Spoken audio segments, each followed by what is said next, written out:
ಎಲ್ಲರಿಗೂ ನಮಸ್ಕಾರ ವೀಕ್ಷಕರೇ. ಮಿಥುನ ರಾಶಿಯವರಿಗೆ ಈ ದೇವತೆಗಳು ನಿಮ್ಮ ಮನೆಯಲ್ಲಿ ರಾತ್ರಿ ಸಮಯದಲ್ಲಿ ಸಂಚಾರ ಮಾಡೋದ್ರ ಜೊತೆಗೆ ನಿಮಗೆ ಬಹಳಷ್ಟು ಲಾಭ ಮತ್ತು ನಿಮ್ಮ ಜೀವನದಲ್ಲಿ ದೊಡ್ಡ ದೊಡ್ಡ ಸಮಸ್ಯೆಗಳಿಗೆ ವಿಶೇಷವಾದ ಸೂಚನೆಗಳ ಮೂಲಕ ನಿಮ್ಮ ಬಾಳನ್ನು ಬೆಳಕು ಮಾಡೋದಕ್ಕೋಸ್ಕರ ನಿಮ್ಮ ಹಿಂದೆ ರಕ್ಷಣಾತ್ಮಕವಾದ ಗುರಾಣಿಯಾಗಿ ಸಂಚಾರ ಮಾಡುತ್ತಿದ್ದಾರೆ.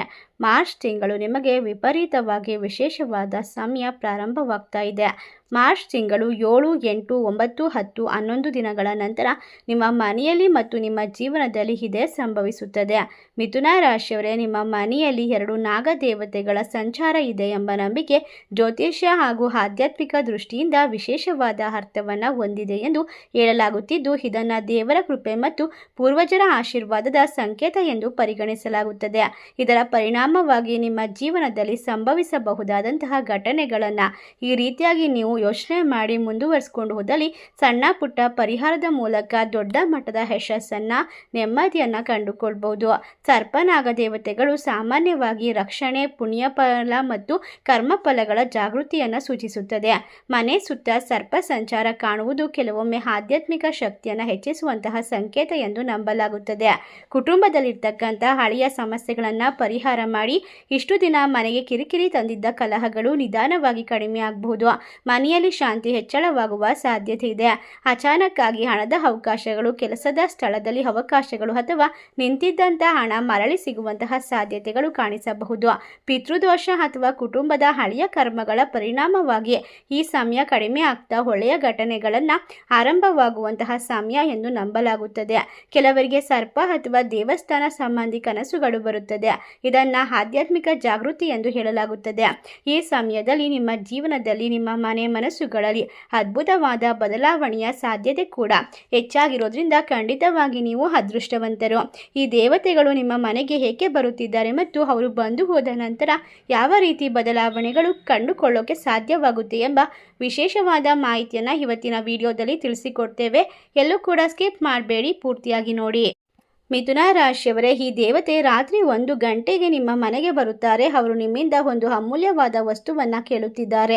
ನೀವು ಆ ದೇವತೆಗೆ ಈ ಒಂದು ವಸ್ತುವನ್ನು ನೀಡದಿದ್ದರೆ ಅವರು ನಿಮ್ಮ ಜೀವನವನ್ನು ಸಂಪೂರ್ಣವಾಗಿ ನಾಶ ಮಾಡುತ್ತಾರೆ. ನಿಮ್ಮ ಜೀವನ ನರಕವಾಗುತ್ತದೆ. ಕಳೆದ ಕೆಲವು ವರ್ಷಗಳಿಂದ ನೀವು ಗಾಢವಾದ ನಿದ್ರೆಯಲ್ಲಿರುವಾಗ ಪ್ರತಿದಿನ ಮಧ್ಯರಾತ್ರಿ ಈ ದೇವತೆ ನಿಮ್ಮ ಮನೆಗೆ ಬರುತ್ತಿದ್ದಾರೆ ಎಂಬುದನ್ನು ತಿಳಿದು ನೀವು ಖಂಡಿತವಾಗಿ ಆಶ್ಚರ್ಯಚಕಿತರಾಗ್ತೀರಾ.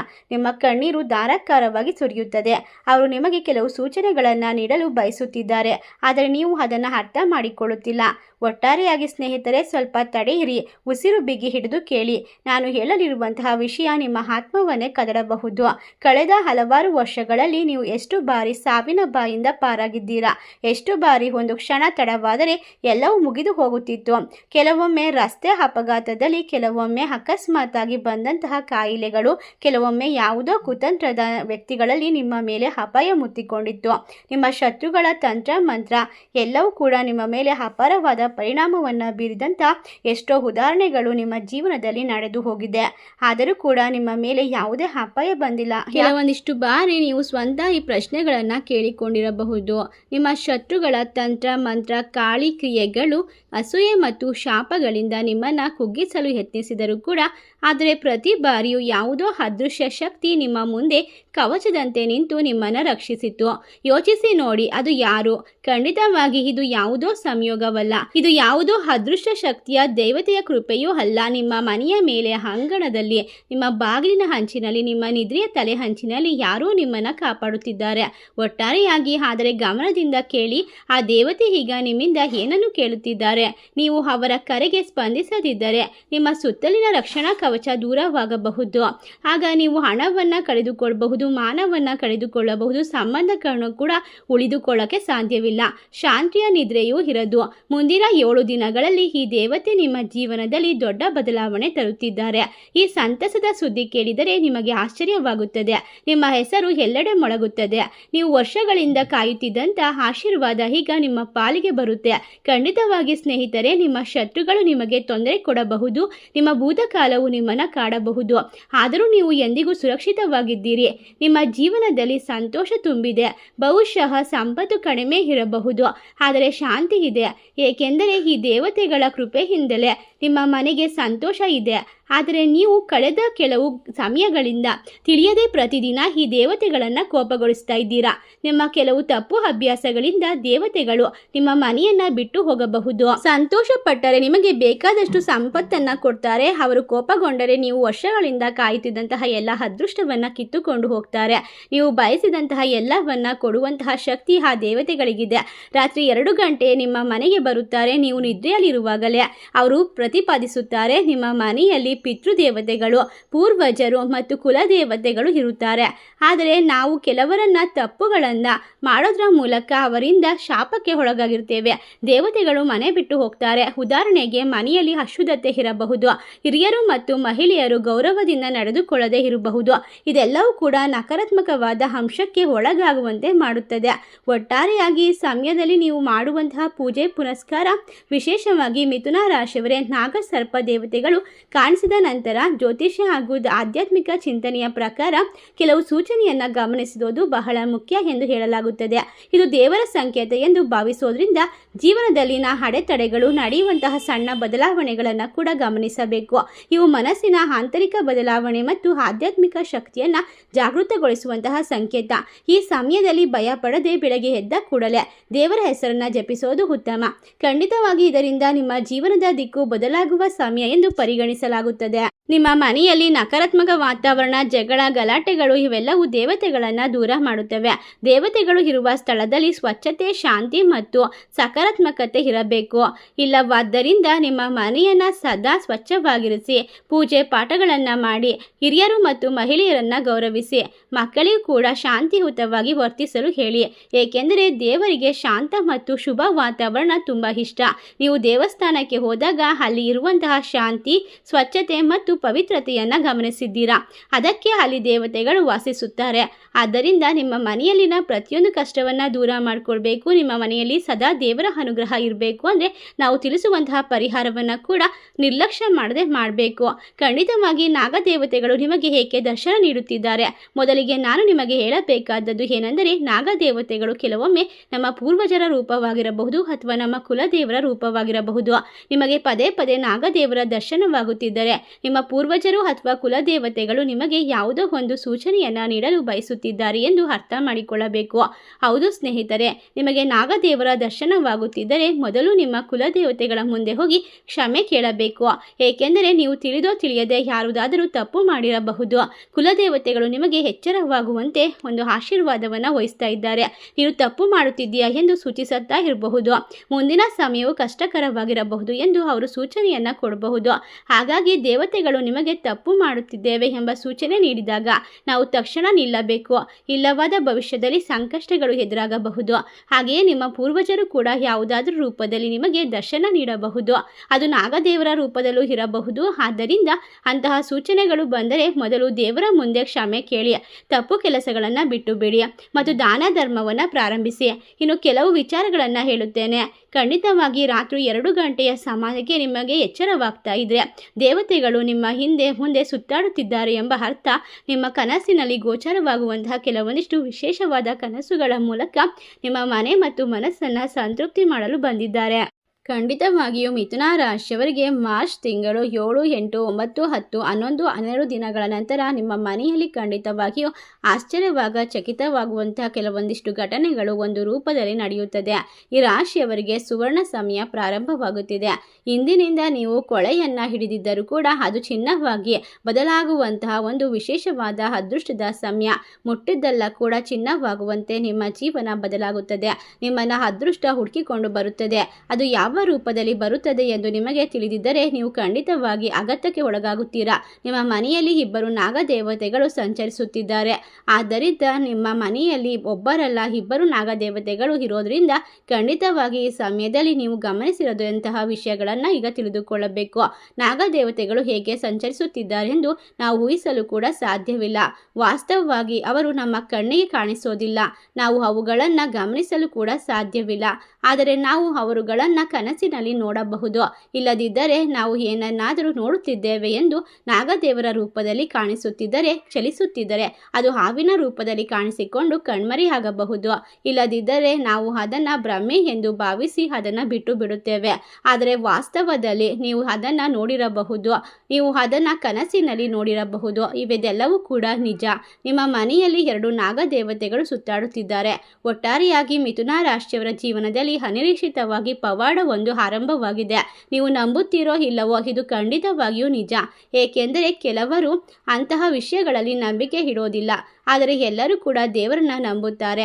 ಆದರೆ ಯಾರೂ ಕೂಡ ದೇವರನ್ನ ತಮ್ಮ ಕಣ್ಣಿನಿಂದ ನೋಡಿಲ್ಲ. ಆದರೆ ನಂಬಿಕೆಯೇ ದೇವರು. ಅದೇ ರೀತಿ ನಿಮ್ಮ ಜೀವನದಲ್ಲಿ ನಿಮ್ಮ ಮನೆಯಲ್ಲಿ ಸರ್ಪಗಳು ಓಡಾಡುತ್ತಿದೆ ಎಂಬುದು ಕೂಡ ನಿಜವಾಗಿರುತ್ತದೆ. ಆದಾಗ್ಯೂ ಕೂಡ ನೀವು ಈ ವಿಷಯದ ಬಗ್ಗೆ ಹೆಚ್ಚು ಗಮನ ಹರಿಸೋದಿಲ್ಲ. ನೀವು ಅದರ ಬಗ್ಗೆ ಹೆಚ್ಚು ಚಿಂತೆ ಮಾಡ್ತಾ ಇಲ್ಲ. ನೀವು ಕೆಲವು ತಪ್ಪುಗಳನ್ನು ಮಾಡ್ತಿದ್ದೀರಾ ಎಂದು ನಿಮಗೆ ತಿಳಿದಿಲ್ಲ ಮತ್ತು ಆ ವಿಷಯಗಳು ಸರ್ಪಗಳನ್ನು ಕೋಪಗೊಳಿಸುತ್ತದೆ. ಆದ್ದರಿಂದ ನೀವು ತಿಳಿದೋ ತಿಳಿಯದೆ ಮಾಡುವಂತಹ ತಪ್ಪುಗಳನ್ನು ಮೊದಲು ತಪ್ಪಿಸಬೇಕು. ಇಲ್ಲದಿದ್ದರೆ ನೀವು ನಾಗದೇವತೆಗಳ ಕೋಪಕ್ಕೆ ಗುರಿಯಾಗುತ್ತೀರಾ ಮತ್ತು ನಿಮ್ಮ ಜಾತಕದಲ್ಲಿ ಹಲವಾರು ರೀತಿಯ ಸರ್ಪದೋಷಗಳು ಬಹಳವಾಗಿ ಹೆಚ್ಚಾಗುತ್ತವೆ. ವಿವಿಧ ರೀತಿಯ ಭಯಾನಕ ಸಮಸ್ಯೆಗಳು ಬರುತ್ತಲೇ ಇರುತ್ತದೆ ಎಂದು ಹೇಳಲಾಗುತ್ತದೆ. ಆದ್ದರಿಂದ ಈ ಸಮಯ ನೀವು ಆ ತಪ್ಪುಗಳನ್ನು ತುರ್ತಾಗಿ ನಿಲ್ಲಿಸಬೇಕು. ಏಕೆಂದರೆ ಆ ನಾಗದೇವತೆಗಳು ನಿಮಗೆ ಬಹಳಷ್ಟು ಒಳ್ಳೆಯದನ್ನು ಮಾಡಲು ಬಂದಿದ್ದಾರೆ ಮತ್ತು ಪ್ರಯತ್ನ ಮಾಡ್ತಾ ಇದ್ದಾರೆ. ಆದರೆ ನೀವು ಅದನ್ನು ತಿಳಿಯದೆ ಮಾಡುವ ತಪ್ಪುಗಳು ಅಡೆತಡೆಗಳಾಗುತ್ತವೆ. ಆದರೆ ತಂದೆ ತಾಯಿ ನಿಮ್ಮನ್ನು ಆಶೀರ್ವದಿಸಿದರೆ ಮತ್ತು ನೀವು ಆ ತಪ್ಪುಗಳನ್ನು ಸರಿಪಡಿಸಲು ಸಾಧ್ಯವಾದರೆ ನಾಗದೇವತೆಗಳು ಯಾವಾಗಲೂ ಕೂಡ ನಿಮ್ಮೊಂದಿಗೆ ಇರ್ತಾರೆ. ನಿಮ್ಮ ಶತ್ರುಗಳು, ಈ ರಾಶಿಯವರಿಗೆ ಶತ್ರುಗಳ ಸಂಖ್ಯೆಯು ತುಂಬ ಹೆಚ್ಚಾಗಿರೋದ್ರಿಂದ ಖಂಡಿತವಾಗಿ ಹೊರಗಿನಿಂದ ಬರುವಂತಹ ಶತ್ರುಗಳ ಅಗತ್ಯವಿಲ್ಲ.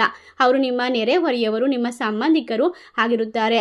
ಒಟ್ಟಾರೆಯಾಗಿ ನಿಮ್ಮ ದಾಯಾದಿಗಳೇ ಆಗಿರುತ್ತಾರೆ. ಆದ್ದರಿಂದ ಆ ಶತ್ರುಗಳನ್ನು ನೀವು ನಂಬುವ ಮೊದಲು ನಿಮ್ಮ ಜೀವನದಲ್ಲಿ ಈ ದೇವತೆಗಳ ಆಶೀರ್ವಾದವನ್ನು ಪಡೆದುಕೊಳ್ಬೇಕು. ನಿಮ್ಮ ಜೀವನದಲ್ಲಿ ಇದಕ್ಕಾಗಿಯೇ ಈ ಸಮಯದಲ್ಲಿ ಎಲ್ಲ ತೊಂದರೆಗಳು, ದುಃಖಗಳು ನಿಮ್ಮಿಂದ ದೂರವಾಗುತ್ತಿದೆ. ಈಗ ನಿಮ್ಮ ಜೀವನದಲ್ಲಿ ರಹಸ್ಯವಾಗಿ ನಿಮ್ಮ ಮನೆಯಲ್ಲಿ ನಡೆಯುತ್ತಿರುವಂತಹ ಆರ್ಥಿಕವಾಗಿ ಬೆಳವಣಿಗೆ ಅವಕಾಶವಿದೆ. ನಿಮಗೆ ಸಾಲ ಸಮಸ್ಯೆಗಳಿದ್ರೂ ಸಹ ನೀವು ಅವುಗಳಿಂದ ಹೊರಬಂದು ಕೋಟ್ಯಾಧಿಪತಿಯಾಗುವಂತಹ ದಿನಗಳು ಹತ್ತಿರದಲ್ಲಿದೆ ಎಂದು ಕೇಳಬಹುದು. ಇದು ನಿಮ್ಮ ಜೀವನದ ಅತಿ ದೊಡ್ಡ ಭವಿಷ್ಯವಾಣಿ. ಇಂದಿನಿಂದ ನಿಮ್ಮ ಅದೃಷ್ಟ ಮತ್ತು ನಿಮ್ಮ ಸ್ಥಾನಮಾನಗಳನ್ನು ನೋಡಿ ನಿಮ್ಮ ಮೇಲೆ ಎಲ್ಲರೂ ಕೂಡ ವಿಶೇಷವಾಗಿ ಶತ್ರುಗಳ ತೊಂದರೆಗಳು ಹೆಚ್ಚಾಗಬಹುದು. ಈ ನಾಗದೇವತೆಗಳು ನಿಮ್ಮನ್ನು ಮಹಾನ್ ಸ್ಥಾನದಲ್ಲಿ ಇಡಲು ಬಂದಿದ್ದಾರೆ ಮತ್ತು ಅವರು ನಿಮ್ಮ ಜೀವನದಲ್ಲಿ ಅದ್ಭುತವಾದ ಬದಲಾವಣೆಗಳನ್ನು, ವಿಷಯಗಳನ್ನು, ಒಳ್ಳೆಯ ಸುದ್ದಿಗಳನ್ನು ನಿಮ್ಮ ದಾರಿಗೆ ತರುತ್ತಾರೆ. ನಿಮ್ಮ ಗ್ರಹಗಳ ಸ್ಥಾನಮಾನ ವಿಶ್ಲೇಷಿಸಿ ಇದನ್ನೆಲ್ಲ ಕೂಡ ಸಂಕ್ಷಿಪ್ತವಾಗಿ ವಿವರಿಸಬಹುದು. ನಿಮ್ಮ ಜೀವನದಲ್ಲಿ ಏಕೆ ಇಷ್ಟೊಂದು ಕಷ್ಟಗಳು ಬರುತ್ತಿವೆ, ಏಕೆ ಇಷ್ಟೊಂದು ಅಡೆತಡೆಗಳು ಬರುತ್ತಿವೆ, ನೀವು ಹಲವಾರು ಬಾರಿ ಯೋಚಿಸಿರಬಹುದು. ನಿಮಗೆ ಇದರ ಬಗ್ಗೆ ಕಾರಣ ತಿಳಿಯದೆ ಇದ್ದರೂ ಕೂಡ ಕೆಲವೊಂದಿಷ್ಟು ಕಾರಣಗಳು ಸಣ್ಣ ಪುಟ್ಟ ತಪ್ಪು, ವಾಸ್ತವವಾಗಿ ನೀವು ತಿಳಿದೋ ತಿಳಿಯದೆ ಮಾಡಿರುವಂತಹ ಪಾಪಕರ್ಮಗಳಿಂದಾಗಿ ನಿಮಗೆ ಇದು ಸಂಭವಿಸುತ್ತಿದೆ. ಎಷ್ಟೇ ಅವಕಾಶಗಳು ಬಂದರೂ ಕೂಡ ಇದು ಸಂಭವಿಸುತ್ತಿದೆ. ಅಂದರೆ ನಾವು ಖಂಡಿತವಾಗಿ ಯಾವ ಪಾಪ ಮಾಡಿದ್ದೇವೆ ಎಂಬುದರ ಬಗ್ಗೆ ನಿಮಗೆ ಅನುಮಾನಗಳಿರಬಹುದು. ಮನುಷ್ಯರಾದ ನಂತರ ನಾವು ಕೆಲವು ತಪ್ಪುಗಳನ್ನು ಮಾಡೋದು ಖಂಡಿತವಾಗಿ ಸಹಜವಾಗೇ ಇರುತ್ತದೆ. ಆ ತಪ್ಪುಗಳನ್ನು ಸರಿಪಡಿಸಿಕೊಳ್ಳೋದರ ಮೂಲಕ ನಾಗದೇವತೆಗಳ ಸಂಪೂರ್ಣವಾದ ಆಶೀರ್ವಾದವನ್ನು ನಮ್ಮ ಜೀವನದ ಮೇಲೆ ಬರಮಾಡಿಕೊಳ್ಳಬಹುದು. ಇದರಿಂದ ಖಂಡಿತ ಜೀವನ ಬದಲಾಗುತ್ತದೆ.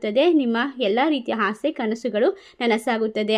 ಈಗ ನಿಮ್ಮ ಜೀವನದಲ್ಲಿ ಇರ್ತಕ್ಕಂತಹ ಪ್ರತಿಯೊಂದು ತೊಂದರೆಯನ್ನು, ದುಷ್ಟ ಪರಿಣಾಮಗಳನ್ನು ಕಡಿಮೆ ಮಾಡಿಕೊಳ್ಳೋದಕ್ಕೆ ಈಗ ಉತ್ತಮವಾದ ಅವಕಾಶ ಸಿಗ್ತಾ ಹೋಗುತ್ತೆ. ಈ ಸಮಯ ನಾವು ತಿಳಿಸಿರುವಂತಹ ಪ್ರತಿಯೊಂದು ಪೂಜೆ ಪಾಠಗಳನ್ನು ಮಾಡೋದ್ರಿಂದ ಖಂಡಿತವಾಗಿ ಅಂತಿಮವಾಗಿ ನಾಗದೇವರ ಆಶೀರ್ವಾದ ನಿಮ್ಮ ಮನೆ ಮತ್ತು ಮನಸ್ಸನ್ನು ಅದ್ಭುತ ರೀತಿಯಲ್ಲಿ ಬೆಳಕು ಮಾಡುತ್ತದೆ. ಈ ಸಮಯದಲ್ಲಿ ಅಂತಿಮವಾಗಿ ದೇವರು ನಿಮ್ಮ ಜೊತೆ ಮಾತನಾಡುವಂತಹ ಪರಿಸ್ಥಿತಿ ಬರ್ತಾ ಇದೆ. ನಿಮ್ಮ ಕನಸಿನಲ್ಲಿ ಗೋಚರಿಸುವಂತಹ ಯಾವುದೋ ವಿಶೇಷವಾದ ಮಾಹಿತಿಗಳು, ಸಂಕೇತಗಳನ್ನು ನೀವು ಅನುಸರಿಸಬೇಕು. ಅದಲ್ಲದೆ ಈ ಸಮಯದಲ್ಲಿ ನಿಮ್ಮ ಜೀವನದಲ್ಲಿ ಎಚ್ಚರಿಕೆ ಕೂಡ ಕಡ್ಡಾಯವಾಗಿದೆ. ನಿಮ್ಮ ಆರೋಗ್ಯದ ಬಗ್ಗೆ ಗಮನವನ್ನು ಕೊಡಬೇಕು.